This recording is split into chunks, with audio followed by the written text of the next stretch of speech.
Up কি আদালতে প্রাক্তন কেন্দ্রীয় মন্ত্রী রবিশঙ্কর প্রসাদের বিরুদ্ধে অভিযোগ রয়েছে যে তার দল গণতন্ত্রকে ধ্বংস করতে চায়। দেখুন, রাহুল গান্ধী, মল্লিকার্জুন খার্গের মতো সব বড় বড় কংগ্রেস নেতারা বলছেন যে নরেন্দ্র মোদী এবার যদি নির্বাচন জেতেন তাহলে সংবিধান বাতিল হয়ে যাবে, এরপর আর কোনো নির্বাচন হবে না, মোদিজি সবসময় থাকবেন। মোদিজি যখন গুজরাতের মুখ্যমন্ত্রী ছিলেন সবসময় এসব বলতেন তো, মৃত্যু সওদাগর, কি করবে, গুজরাট বেস্ট গভর্নমেন্ট রাজ্যে পরিণত হয়েছে। আজ তিনি 10 বছর ধরে প্রধানমন্ত্রী হয়েছেন, ভারতের অর্থনীতি পঞ্চম হয়ে উঠেছে। এবং দেখুন, ভুলে যাবেন না কথা, ফ্রান্স ও ইংল্যান্ডকে ছেড়ে এগিয়ে গেছে। আজ ভারতের সবচেয়ে বড় এফডিআই ইনভেস্টমেন্ট আছে। ভারত সামরিক শক্তিতে পরিণত হচ্ছে। আজ ভারতের কন্যাদের প্রচেষ্টায় চাঁদে চন্দ্রযান পৌঁছে গেছে, আপনারা জানেন তো এটা। আপনারা যখন মঙ্গলযানের কথা বলছি, এখন ভারত একটি মহাকাশ শক্তি এবং একটি সামরিক শক্তি হয়ে উঠেছে। আজ ভারতের ছেলেমেয়েরা খেলাধুলায় কত ভালো করছে আপনারা দেখেছেন, কতগুলো গোল্ড মেডেল জিতেছেন এবং সর্বত্র বিকাশ হচ্ছে। তাই আমরা কাজ করছি, অর্থাৎ মোদিজির নেতৃত্বে দেশ এগিয়ে যাচ্ছে। আর ভোটটা ওরা পাবে এটা তো হতে পারে না, আপনি বলুন না। এটা তাদের সমস্যা নয়, আপনারা কাজ করুন, কিন্তু তাদের ব্যাংক অ্যাকাউন্ট কেন ফ্রিজ করেন? নির্বাচনের সময় কংগ্রেস দলের ব্যাংক অ্যাকাউন্ট ফ্রিজ করে দেবেন। আর রাহুল গান্ধী বলছেন আমার কাছে কোনো টাকা নেই রেলের টিকিট কেনার, 2 টাকাও নেই।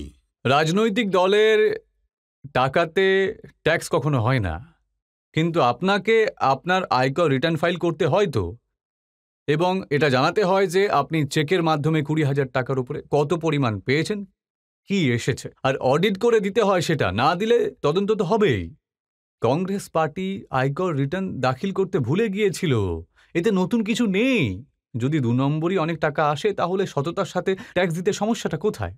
তারপর তাদের বিরুদ্ধে তদন্ত করা হয় এবং যারা দেরিতে দায়ের করেন তাদের সিজ করা হয়েছে। তাদের নিম্ন আদালত স্থগিতাদেশ প্রত্যাখ্যান করে, কমিশনার আপিল স্থগিতাদেশ প্রত্যাখ্যান করা হয়েছে, আইটিএটি স্টেট প্রত্যাখ্যান করে, হাইকোর্ট স্থগিতাদেশ নাকচ করে দেন, আজ আবার প্রত্যাখ্যান। তো ভাই, আপনি যদি গন্ডগোল করেন আদালত থেকে রিলিফ তো আপনি পাবেন না, তাহলে আপনার টাকা নেই বলে চিৎকার করছেন কেন? যাই হোক, একটা কথা বলে রাখি আপনাকে, ন্যাশনাল হেরাল্ড কেসে রাহুল বাবু এবং তার মা মাত্র 50 লক্ষ বিনিয়োগ করে 5,000 কোটি টাকা সম্পত্তির মালিক হয়েছেন। দিল্লিতে ন্যাশনাল হেরাল্ডের অফিস রয়েছে, পাটনাতে আছে, লখনৌতে আছে এবং মুম্বাইতে আছে, মোহালিতেও আছে। দেখুন কি কি ঘটে। তাই টিকিটের টাকা নেই রাহুল গান্ধীর কাছে, এটা দেশ বিশ্বাস করবে না। উনি আরেকটি অভিযোগ করেছেন যা স্বর্গীয় অরুণ জেটলির ওপর। ওনার থেকে তো উত্তর চাইতে পারছেন না, তাই ভাবলাম প্রশ্নটা আপনার কাছে রাখি। তিনি বলেছিলেন যখন জমি অধিগ্রহণ আইন তৈরি হচ্ছিল তখন অরুণ জেটলি আমায় ডেকেছিলেন আর বলেছিলেন যে এর বিরুদ্ধে কথা বলবেন না, নাহলে আপনার বিরুদ্ধে মামলা করা হবে। মিথ্যে কথা বলছেন রাহুল গান্ধী, এবং আমি অত্যন্ত দায়িত্ব নিয়ে এই কথাটা বলতে চাইছি। ভারতের রাজনীতিতে রাহুল গান্ধী যেভাবে মিথ্যে কথাগুলো বলেন, বাইরে গেলে উনি কি বলবেন? ভারতে গণতন্ত্র নেই, বলেন কি বলেন না? তারপর এখানেও বলেন উনি যে ঐশ্বরিয়া রায়, কেন তিনি এসব ছাড়ুন না আপনি, তাকে অযোধ্যার কোথাও দেখা যায়নি, সেখানে তিনি নাচছেন বলে বয়ান দেন। এরপর কি জবাব দেব আমি? রাহুল গান্ধী সব কথার এত এত সমালোচনা কেন করেন? কি বলবো আমি এসব নিয়ে? চলুন তাহলে ইলেকটোরাল বন্ড নিয়ে কংগ্রেস পার্টির প্রশ্নটা আপনার সামনে রাখি। ওরা ক্যাম্পেইন করছে যে ইলেকটোরাল বন্ডের মাধ্যমে বিজেপি খুব ধনী হয়ে গেছে। দেখুন, এই অভিযোগ সম্পূর্ণ ভুল। নির্বাচনী বন্ড দেশের রাজনীতিতে সৎ অর্থ আনার চেষ্টা ছিল, আর কিছু না। যে আপনি টাকা জমা দিন, আপনি রিজার্ভ ব্যাংকের কাছে ডিটেলস রাখবেন। অনেক দলই তো পেয়েছে সব, বিজেপি পেয়েছে, কংগ্রেসও পেয়েছে, টিএমসিও পেয়েছে, সিপিআই পেয়েছে, সিপিএম পেয়েছে, পেয়েছে তো। যে দল বেশি ভোট পাবে সে বেশি নোটও পাবে, ঠিক কিনা? জনসংঘের সময় দেখেছিলাম যে লোকেরা ঘুরে বেড়াতে এবং দোকান থেকে 10 টাকা করে নিত। আজকে দলবল বড় হয়ে গেল, তাই টাকাও বেশি পাচ্ছে। কিন্তু সৎভাবে পাওয়া টাকা, কালো টাকা দূর করার সার্থক প্রচেষ্টা ছিল এটা, যা অরুণ জেটলি করেছিলেন। এখন সুপ্রিম কোর্ট তা ভেঙে দিল, সেটা ভালো হয়, সে বিষয়ে আমাদের কিছু বলার নেই। কিন্তু ওনাদের অভিযোগ এই যে সিবিআই আর ইডি যাদের ওপর রেড করেছে তারাই ইলেকটোরাল বন্ড কিনে বিজেপিকে দিয়েছে। রাহুল গান্ধীর দল কোথা থেকে টাকা পেল তা প্রকাশ করা শুরু করব কি আমি? মমতা দিদি কোথা থেকে টাকা পেয়েছেন শুরু করব কি আমি? আরে এইসব কথা কি ভাই? দেখো, রাজনীতির লেভেল এইভাবে নামানো একেবারেই ঠিক নয়। গণতন্ত্রে খরচ রয়েছে এই সব কিছু। নির্বাচনে লড়াই করলে খরচ তো হবেই, প্রচারণা চালাতে হবে, বাকিটা সবকিছু করতেই হবে। আর দেশের জন্য গণতন্ত্র তো আবশ্যক। তাই গণতন্ত্রের জন্য অর্থ ভালো উৎস থেকে নাকি 2 নম্বর থেকে এলো তা নিয়ে বিতর্ক হওয়া উচিত। জার্মানিতে সরকার ফান্ডিং করে এবং ফান্ডিংয়ের পদ্ধতিটা কি, যে বেশি ভোট পাবে সেই বেশি টাকা পাবে।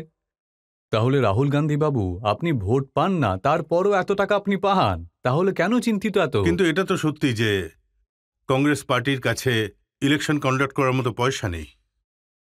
তাহলে তো আপনাকে তদন্ত করতে হবে। সত্যিই কি এমন?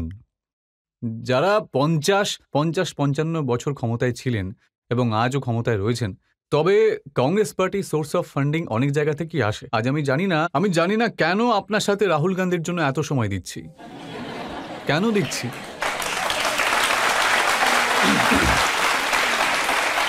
কিন্তু আমি দেখেছি আপনিও ওকে নিয়ে অনেক কথা বলেন, আমি সেটাও চেক করেছি। আপনি মাঝে মাঝে বলেন যে উনি হোমওয়ার্ক করেন না। যখন আপনি সংসদে হোমওয়ার্ক করেন না বলেছিলেন, তখন আপনার সঙ্গে বসে থাকা এমপিরা ওনাকে পাপ্পু বলেছিলেন। আমি এখানেও বলছি যে রাহুল গান্ধী হোমওয়ার্ক করেন না। তাহলে বলছেন উনি লঞ্চ হতে পারছেন না। আচ্ছা, একটা কথা বলুন তো, একটা ফ্রড কতবার আপনি লঞ্চ করবেন? আমি 2004 সাল থেকে দেখে আসছি।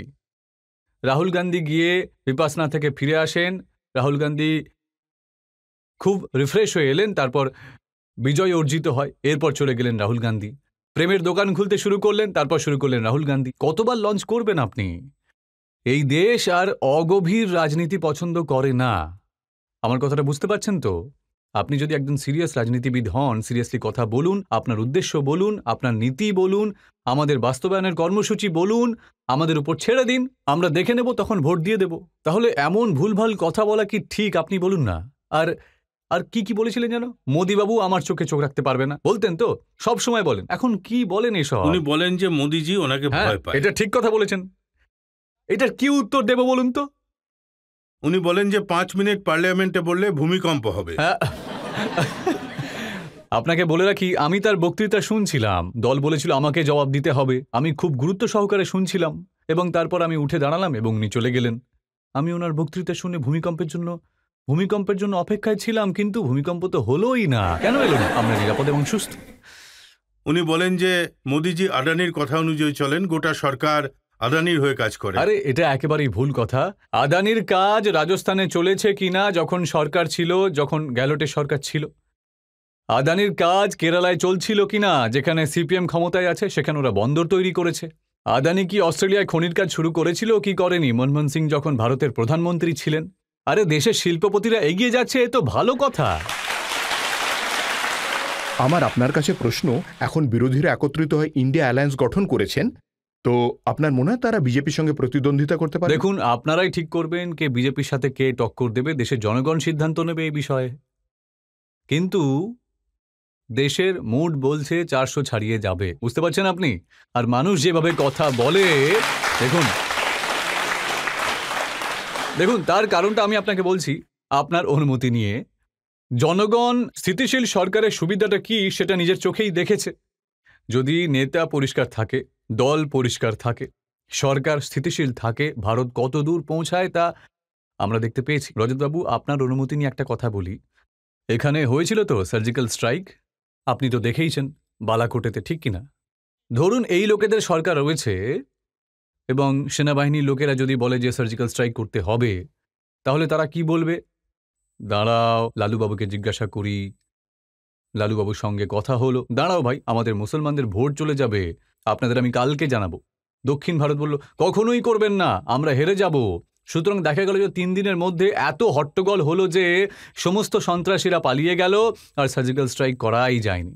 এমনই হয় যদি এক নেতা থাকে, স্থিতিশীল সরকার থাকে, তবে সঙ্গে সঙ্গে সিদ্ধান্ত নেওয়া হয়। মোদিবাবু এটা করেছেন। একটা অভিযোগ এমন আছে যে এটা স্থিতিশীল সরকার, এটা মোদিজির সরকার, কিন্তু এটা হিন্দুদের সরকার, মুসলিমদের ভয়ে ভয়ে থাকতে হবে।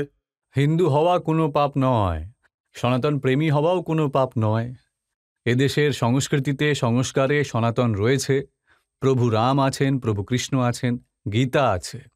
আর আপনার অবগতির জন্য আমেরিকার প্রেসিডেন্ট যখন শপথ নেন না, তখন তিনি বাইবেলে হাত রেখেই শপথটা নেন।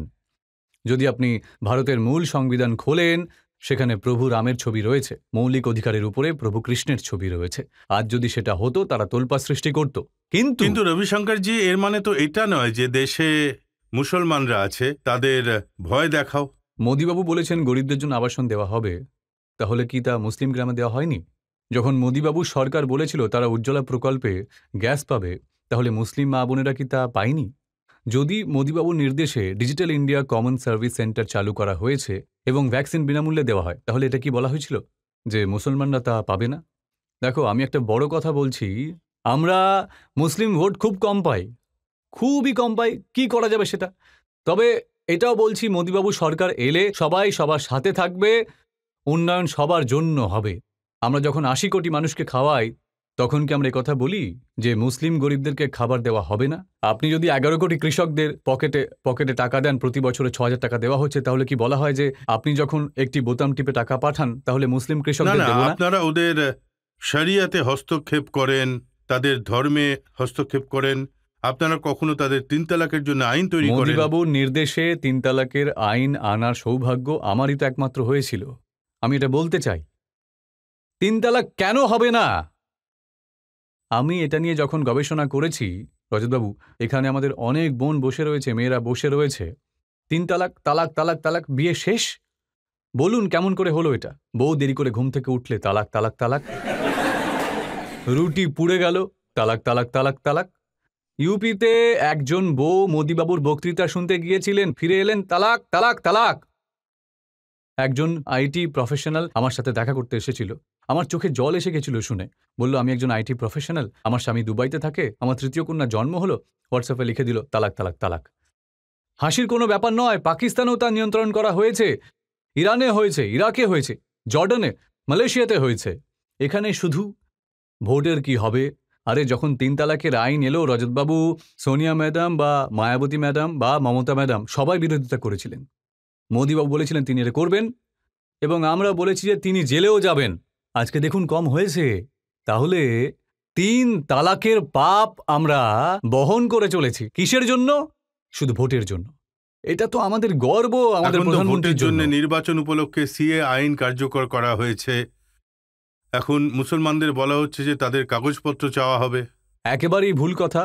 ৪ বছর আগে সিএ পাস করা হয়, আর সিএ এর সাথে এর কোনো সম্পর্ক নেই বলে রাখলাম আমি আজকে আবার রজত শর্মার এই অনুষ্ঠানে ঘোষণা করছি যে আইনের ছাত্র হিসেবে, সাংসদ হিসেবে, একজন প্রাক্তন আইনমন্ত্রী হিসেবে ঘোষণা করছি যে ভারতের মুসলমানদের সঙ্গে সিএ এর কোনো সম্পর্ক নেই।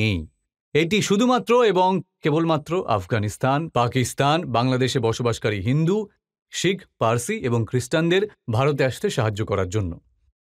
দয়া করে বলুন, পাকিস্তানে হিন্দুরা নির্যাতিত হয় কি হয় না? সেখানে হিন্দু মেয়েদের জোর করে বিয়ে দেওয়া হয় কি হয় না? বাংলাদেশে হয় কি হয় না? তারা কোথায় যাবে? তারা ভারতে আসবে। আমরা শিক্ষিতরা, আমরা কেন তাদেরকে ছাড় দেব না? রোহিঙ্গাদের বসতি স্থাপন করো, তাদের উদ্ধাস্ত মর্যাদা দাও, এরা বারবার বলবে, কিন্তু এদের দিও না। এটা তো ঠিক নয়, বুঝতে পারছেন? আমরা আরো একটা প্রশ্ন নিয়ে নেব। আপনার কাছে আমার প্রশ্ন হলো, এবার বিজেপি নেতাদের খুব আত্মবিশ্বাসী মনে হচ্ছে। তারা ৪০০ পার হবে বলে স্লোগান দিচ্ছেন। কিভাবে ৪০০ পার হবে? কি থিওরি আছে এর পেছনে? আপনারাই করাবেন ভোটার। দেখুন, ১৪তে যখন আমরা জিতলাম, সরকার স্থিতিশীল হবে, আপনি সংখ্যাগরিষ্ঠতা পাবেন। আপনি সংখ্যাগরিষ্ঠতা পাবেন না, আপনার সংখ্যাগরিষ্ঠতা ২৭২ থেকে ২৮২তে এসেছে। আপনি ১৯ সালে কি বললেন? আবার কি জিতবেন? সংখ্যাগরিষ্ঠতা আসবে। তখন জনগণ ৩০৩-এ পৌঁছে দিল। এসব গত ১০ বছরে জনগণ দেখিয়েছে তো। এরপর আমরা আরও কাজ করেছি, তাই জনগণের আশীর্বাদ পাবো, এতে আমার পূর্ণ বিশ্বাস আছে। এবং এটা ভারতের পরিবর্তনের সময়, বিশ্বের জন্য ভারতের মহান ভূমিকা এগিয়ে চলবে। বিশ্ব চায় ভারত এগিয়ে যাক, কারণ একটি স্থিতিশীল বিশ্বের জন্য ভারতের এগিয়ে যাওয়া প্রয়োজন। আর মোদিবাবু হলেন বিশ্বের নেতা, দারুণ ব্যাপার। তাই ৪ তারিখে আপনার সাথে কথা বলবো, আপনিও ফোন করবেন শরণবাবু, কথা বলবো।